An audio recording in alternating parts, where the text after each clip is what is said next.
হযরত আনাস ইবনে মালিক রাদিয়াল্লাহু তাআলা আনহু হইতে বর্ণিত, তিনি বলেন, ওমর রাদিয়াল্লাহু তাআলা আনহু বলেছেন, তিনটি বিষয় আমার ও অভিমত আল্লাহর ওহীর সাথে সামঞ্জস্যপূর্ণ হয়েছে।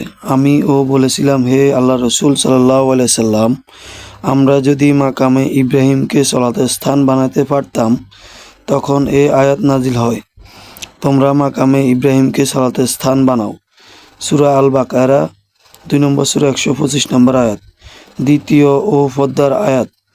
আমি বললাম, হে আল্লাহ রসুল সাল্লাল্লাহু আলাইহি সাল্লাম, আপনি যদি আপনার সহধর্মিণীকে পর্দা আদেশ করতেন, কেননা ও সৎ এবং অসৎ সবাই তাদের সাথে কথা বলে। তখন পর্দার আয়াত নাজিল হয়। আর একবার আমি নবী সাল্লাল্লাহু আলাইহি ওয়াসাল্লামের সহধর্মিণীগণ অভিমান সহকারে একত্রে তার নিকট উপস্থিত হন। তখন আমি তাদেরকে বললাম, আল্লাহ রসুল সাল্লাল্লাহু আলাইহি সাল্লাম যদি তোমাদেরকে তালাক দেন, তাহলে তার রব তাকে তোমাদের পরিবর্তে তোমাদের চেয়ে উত্তম অনুগত স্ত্রী দান করবেন। সূরা তাহরিম 66 নম্বর সূরা 5 নম্বর আয়াত। তখন এই আয়াত অবতীর্ণ হয়। হাদিসটি সহিহ বুখারীতে 402, 4683 এবং 4790 নম্বরে রয়েছে। হযরত আব্দুল্লাহ রাদিয়াল্লাহু তাআলা আনহু হইতে বর্ণিত, নবী সাল্লাল্লাহু আলাইহি সাল্লাম সালাত আদায় করলেন। রাবি ইব্রাহিম রহমতুল্লাহ আলাইহি বলেন, আমার জানা নেই তিনি বেশি করেছেন বা কম করেছেন। সালাম ফিরানোর পর তাকে বলা হইল, আল্লাহ রাসূল সাল্লাল্লাহু আলাইহি সাল্লাম, সালাতের মধ্যে কি নতুন কিছু কি হয়েছে? তিনি বললেন, তা কি? তারা বললেন, আপনি তো এরূপ সালাত আদায় করলেন। তিনি তখন তার দুই পা ঘুরিয়ে কেবলামুখ হইলেন আর দুইটি সেজদা আদায় করলেন। অতঃপর সালাম ফিরাইলেন।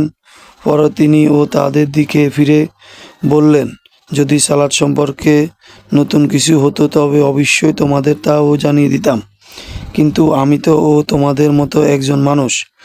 তোমরা যেমন ভুল করে থাকো, আমিও তোমাদের মতো ভুলে যাই। আমি কোনো সময় ভুলে গেলে তোমরা আমাকে স্মরণ করিয়ে দিবে। তোমাদের কেউ সালাত সম্বন্ধে সন্দেহ পতিত হইলে সে যেন নিঃসন্দেহ হইবার চেষ্টা করে এবং সে অনুযায়ী সালাত পূর্ণ করে।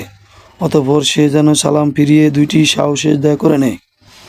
হাদিসটি সহিহ বুখারীতে 401 নম্বর রয়েছে, 404 নম্বর রয়েছে, 1226 এবং 6671, 6249, সহিহ মুসলিমে 5ম খণ্ড 19, আহমদে 4174 নম্বরে রয়েছে। নবী সাল্লাল্লাহু আলাইহি সাল্লাম জোহরের সালাত 2 রাকাত আদায় করে সালাম ফিরিয়ে মুসল্লিগণের দিকে মুখ করে বসেন। অতঃপর তারা সুবহানাল্লাহ তাকবীর দিলে রাসূল সাল্লাল্লাহু আলাইহি সাল্লাম আবারও দুইটি সেজদা করে পূর্ণ সালাত বাকি আদায় করলেন।